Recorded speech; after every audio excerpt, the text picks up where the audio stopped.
Hi everyone, this is Untitled here. I hope you guys are all well. And in today's video I'm going to show you the 6 different ways you can draw a game of chess.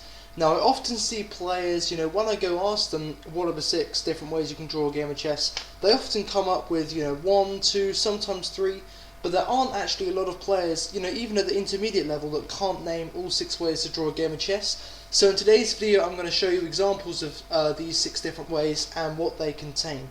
Okay, let's get started. Okay, so the first way that a game of chess can be drawn is by a technique called Threefold Repetition. And now basically what that is it's where the moves are repeated over and over again, and no other move can be made. So technically you've won because you've drawn because the game has just been repeated over and over again, the same moves. As you can see in this particular position, white is down a lot of material, and if he was to just go ahead and trade off pieces, for example knight takes b6, he would be in a completely lost position. But what you'll notice is that this queen has just come into the g6 square, and can actually, when it goes ahead and checks the black king, the only move that it can go to is g8. Now obviously there's no other pieces for a checkmate here. There's knights all the way over here, there's no other rooks or anything, and the rook is threatening a mate on f1. But what the white queen can do, check, king's got to go to h8, check, it's got to go to g8, check, it's got to go to h8, and when this repeats 3 times, it is known as threefold repetition, and the game is drawn. The second way you can draw a game of chess is by agreement. So for example in this position, which I picked out from a recent game, pawns are in the same position, the same coloured bishops, same material, so one player will probably go off at the draw, and it is likely to be accepted. The third main way you can draw a game of chess is by the 50 move rule. Now this is by far the least common way you would see a game of chess drawn, but it is possible and has happened in Grandmaster games. Believe it or not, I've actually had a position similar to this, and what the 50 move rule is if no piece has been captured or no pawn has been moved for 50 moves, it is declared a draw. And as you can see in this position, no side can move any pawns and no side can capture any pieces, so the game is declared drawn after 50 moves.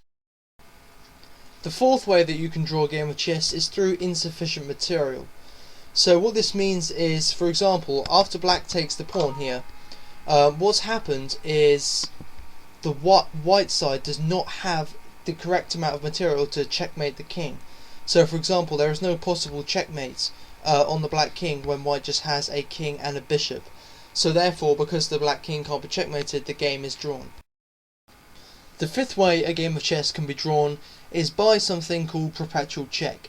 So obviously in this particular position, black is threatening a mate on g2, and there is very little white can do to prevent it, in fact absolutely nothing. Obviously the queen can't get back to defend this square, but what white can do is use Perpetual Check to steal a draw. And what this is where the king cannot get out of check. It's kind of similar to Threefold Repetition, but as you can see in this position, not exactly the same.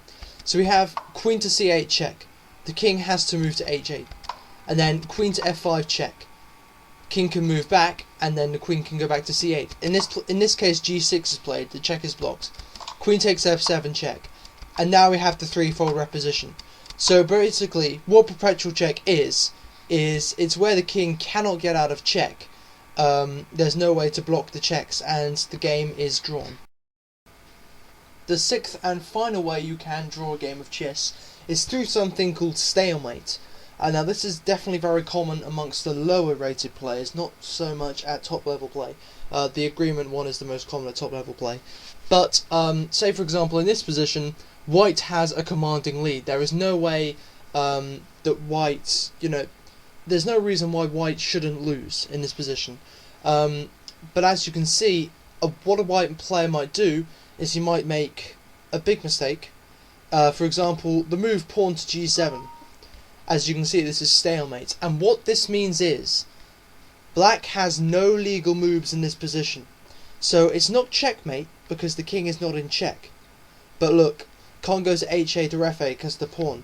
The rook is blocking f7, the bishop is blocking h7. So the king has no legal moves. Just a quick note also in this position, just because the king can't move, it doesn't mean it's stalemate. Say if this pawn was not here, for example, and G7 was played, that is not stalemate, because this pawn on B4 can move down to B3. Okay, well, I hope you guys found this video useful, all about the 6 ways you can draw a game of chess and all that sort of stuff. Please give me a thumbs up and subscribe if you enjoyed the video. Also let me know what sort of stuff you want from me in the future. I wish you good luck with your chess, and I'll see you next time. Goodbye everyone.